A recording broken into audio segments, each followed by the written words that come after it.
Let's talk about my first real estate investing deal because it was a little unconventional, but it was really the foundation to my entire investing philosophy and really what got me to where I am today. So let me take you back to the beginning, okay? So I had been thinking about investing in real estate for years because I had worked in property management, became in love with the process, but I was too scared to jump into it. I just felt like I wasn't prepared and I just spent a lot of time like studying and reading and doing all the things, but I was not there yet. Then in 2018, I had that eye opener moment and I decided, okay, I got to do something and started looking. And in 2019, we closed on our first deal. How I found this deal. So I started looking in Zillow, Realtor.com, all that stuff, but I did have a realtor. And our buy box at that point was to buy a duplex because the idea was like, okay, we're going to partner with my dad. We're going to buy a duplex. He's going to live in one side.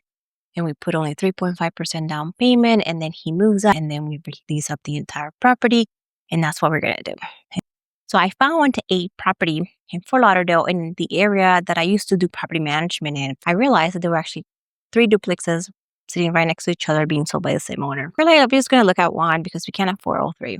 So we go there and the listing said that the property was 2 units and there were each 1 ones. Well, there were actually 2 ones. And I'm like, oh my God, this is a great deal. They were fixer uppers. They had good bones. They needed work. And we're like, this is perfect because, I had read about the buy, rehab, refinance, and repeat. I'm like, yeah, I'm going to borrow this. So I'm like, this is perfect. But what would be more perfect if we could just buy all 3. So I'm thinking like, how can I buy this? I really want to buy this. And I had read about different strategies of how to buy real estate without any money of your own. And it was basically just borrow everything, right? But I was like, who's going to let me borrow money? I don't have private money lenders. I'm brand new. But I knew about this lending company that you could apply. And if you had good credit and good income, they will lend you money. And so I made the application and we got approved for $85,000. And I'm like, okay, this is a down payment. This is what we needed.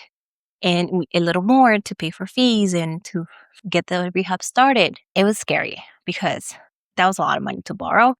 And the idea was that with all of our income, we would pay for these loans on a monthly basis until we get the properties rehabbed, and then we would refinance it, and then these loans would be paid off. For the properties that we were going to buy using the personal loan as a down payment, we needed to find a lender that didn't care for the sources of the down payment because most lender will not let you borrow the down payment to get a mortgage.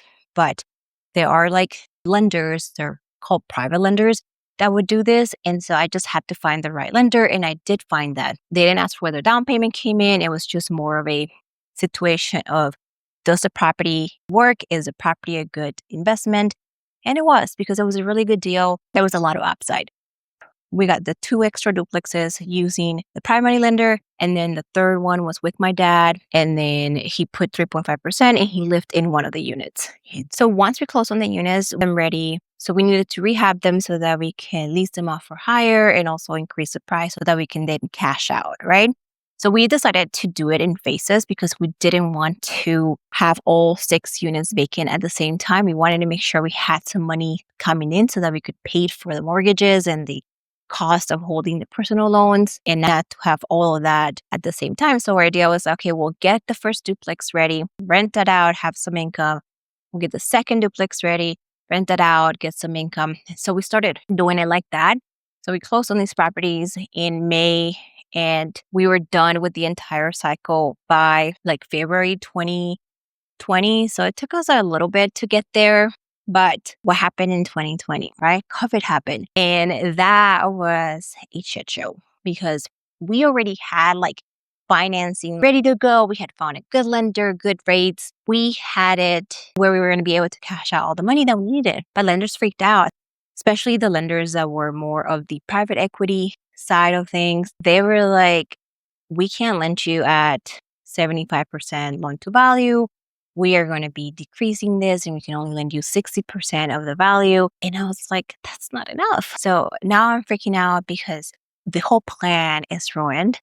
And we have these personal loans that we're holding. And so when COVID happened and everybody was freaking out and then now we can't refinance these loans, we decided to actually move to Georgia because we're like, lower cost of living, we could decrease our expenses by half, our personal household expenses.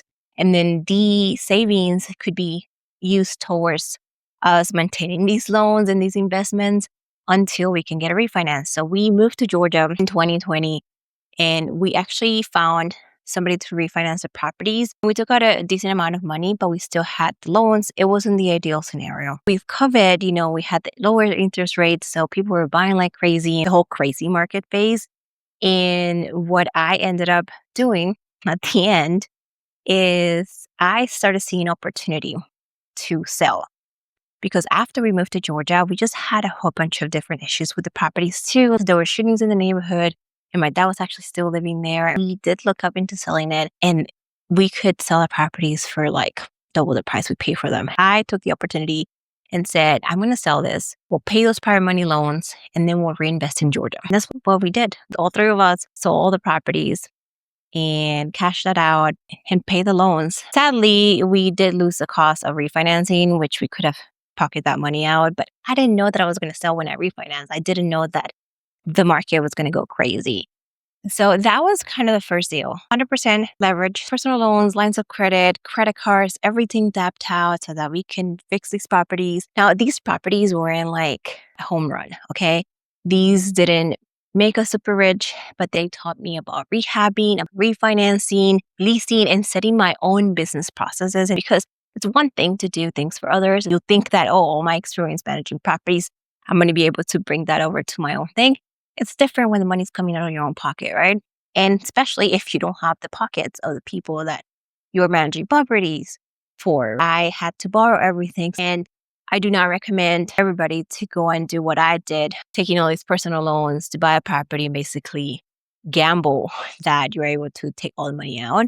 It worked out for us, but it doesn't always work out that way, and it's a big risk. Could have gone south. We could have ended up in a situation where we could have gotten laid off during COVID, and it would have been messy. We actually ended up continuing this cycle of using personal loans and lines of credit to continue to grow and scale our portfolio while funding a lot of the payments through our personal funds. Because the way we saw it is we either waited to save money, which was going to take forever, or we borrowed and then use the equity that we're building to eventually pay these loans. For the first 4 years, we would just buy properties with personal loans. Then eventually I learned how to raise money from investors and private money lenders. And we would refinance the properties, cash that out, pay the personal loan, get another, and then do that until like recently, 2024, I think is when we actually got to a point where we refinanced a lot of it out and completely eliminated private money loans and personal loans. It was stressful, but we had no other way. We didn't really have savings, and we had to change our own personal lifestyle to be able to accommodate this strategy. My strategy is not for everybody. There was a lot of risk involved. I didn't have kids at the time. We both had high paying jobs that could sustain these debts. So that's really something that you want to consider as you're investing. You want to make sure that you adjust to your risk appetite. We worked really hard for the first 5 years of our investing journey because of this, and it paid off. But it was a gamble. It was really risky. But had I not done that, I wouldn't be retired right now, doing the things that I love, spending time with my family. So yeah, it was worth it. If you've been thinking about investing in real estate and you're hesitating and you're worried about, I don't know everything, I don't think I'm ready, you're never going to be ready. Like I said, I did property management for years. I had read the books. I had done all the things. When I bought my own property, I still had to learn and figure it out. They have so many resources these days compared to what they had when I started investing in real estate. They have masterminds, workshops, courses. For example, I have a free guide that I wrote outlining the process from beginning to end that you can check out. Don't hesitate. Take action. First, if you already bought your first deal, I would like to know a little bit about your deal. What went wrong? What went well? Subscribe for more videos like this, and I will talk to you guys later.